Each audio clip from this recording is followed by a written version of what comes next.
Hello my dear students, today I am going to discuss about the people as a resource, that is the name of the chapter, and in this chapter today you will learn about the quality of population. Is it clear? So come, this quality of population. So what do you mean by quality of population? So quality of population means how a person lives, what is the mental and physical horizon of the people, how they spend their money and other resources. So everything will come under the quality of population. So quality of population is divided into two parts, that is the health and education and health. Is it clear?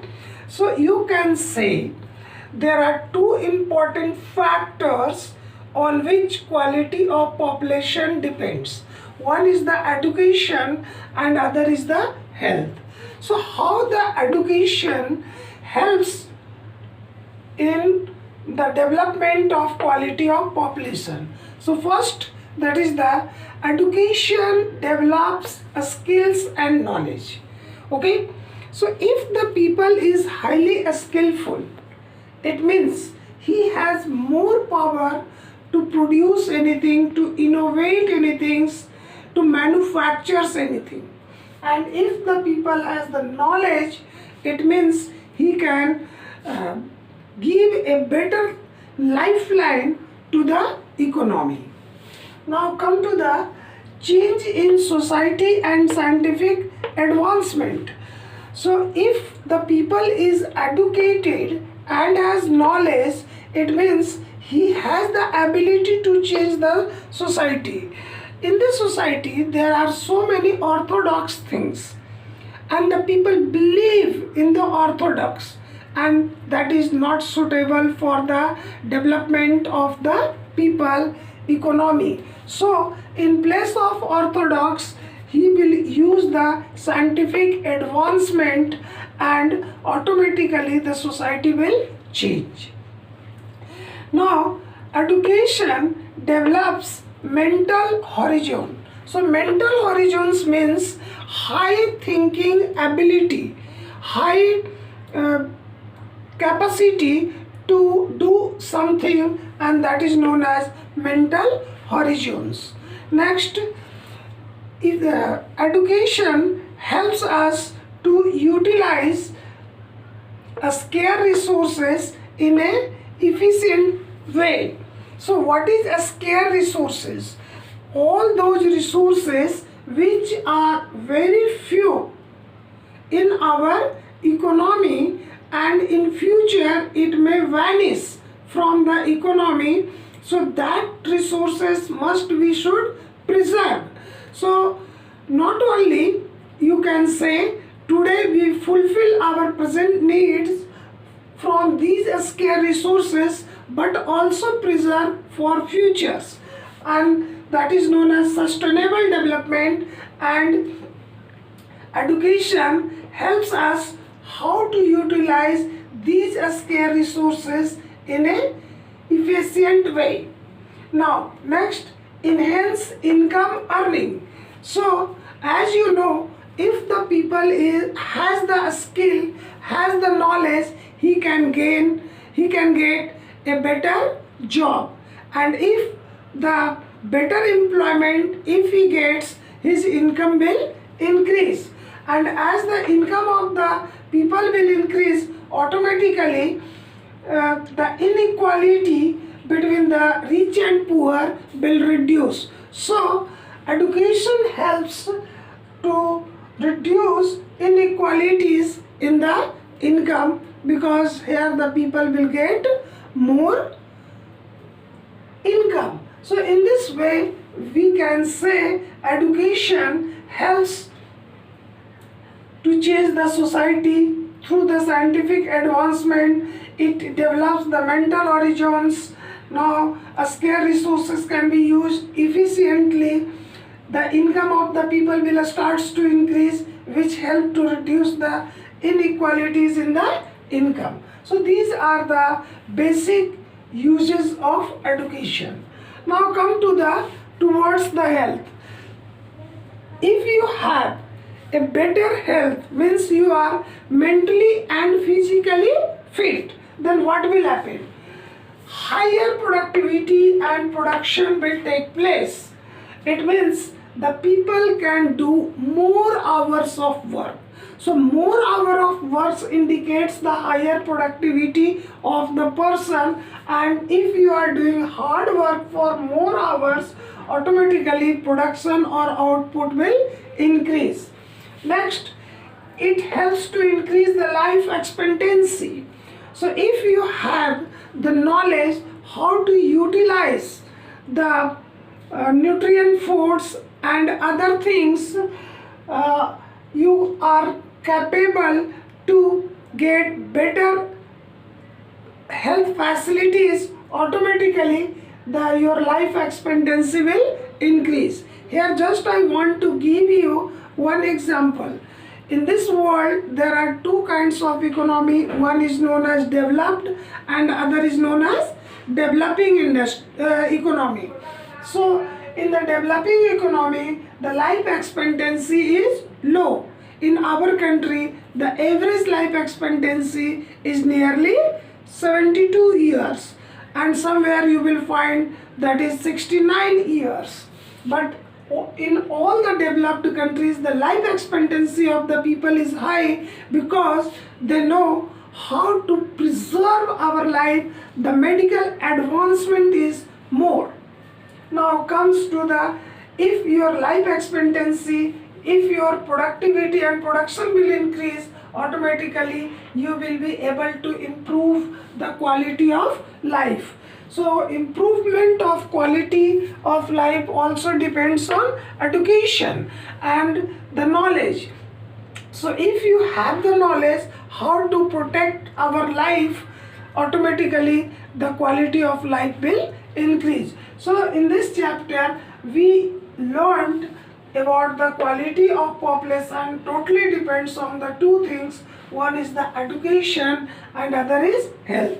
Now come, what steps has been taken by the government, okay, to improve the condition of education. So here another topic is what steps has been taken by the government to improve quality in elementary education. So the government always trying to improve the condition of education in our country. So a number of Navodaya Vidyalaya is opened in each district. So Navodaya Vidyalaya is such kind of Vidyalaya where the residential facilities has been also provided to the students. The government has opened this school up to standard 12. So here from the village areas, those students who are intelligent, they admit themselves and get better education. Next, a number of higher school has been equipped for vocational streams. So here the high school has got the different kinds of equipped. This school has been equipped for technical knowledge, and that is known as vocational streams. Now come to the next point. Total expenditure has increased from rupees 151 crore. So it was in the year in the first 5 years plan. In the first 5 year plans, and in the 11th 5 year plans, our total expenditure has increased from 3,766.90 crores. So it indicates that the government is spending huge amount for the educational development. Now it comes nearly 3% of GDP. Okay. and this much amount only to spend by the government to increase the resources, human resource, or to increase the quality of population. Now come, literacy rate has also increased from 18% to 74%. So it was in the at the time of first 5 years plan, that is 1951, and this is the 12th 5 years plan.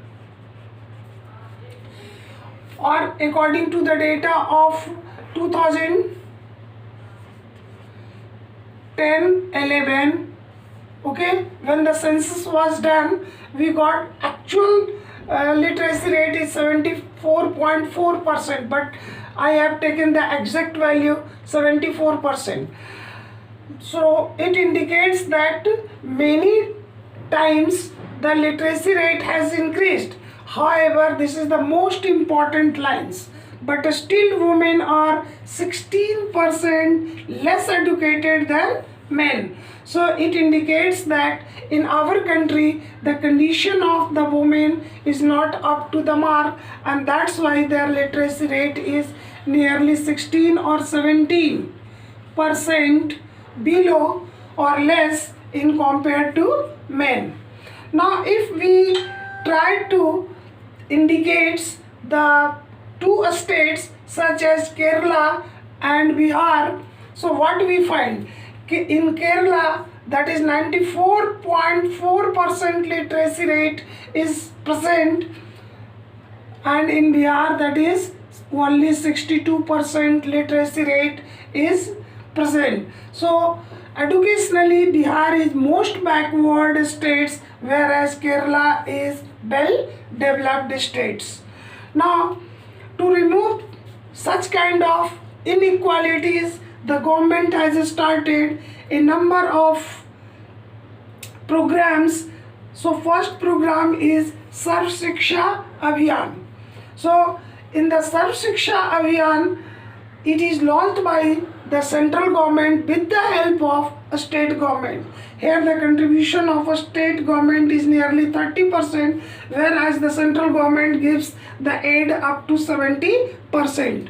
So here the basic aim of the government is to improve the gross enrollment ratio among the elementary education, means up to 1 years to 16 years students, or up to a standard 10 free education system.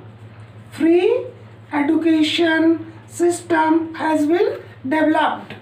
Okay. Now even the midday meal has been started by the government. Why the midday meal has been started? Because after getting some education, some of the students retained, or they leave the study, they do not continue because their income is very low. So in this situation, the midday meal will help to continue their study, and also this is the most important, that is the nutritional status. So poor students, or the students who belongs from the poor family, their nutritional status is very poor. So to increase the nutritional status among the poor students, the midday meal scheme has been implemented by the government. Now if we move towards the gross enrollment ratio, which has also increased among the age group of, this is the most important, 18 to 23, means it is the higher education. Higher education. So initially it was only nearly 23%, which has increased up to 25%, and the aim of the government is to reach up to 30%, which is present in the developed countries, and the government is trying to achieve this goal up to the 2025. So it indicates that the government has taken huge number of steps to improve the quality of elementary education or the higher education.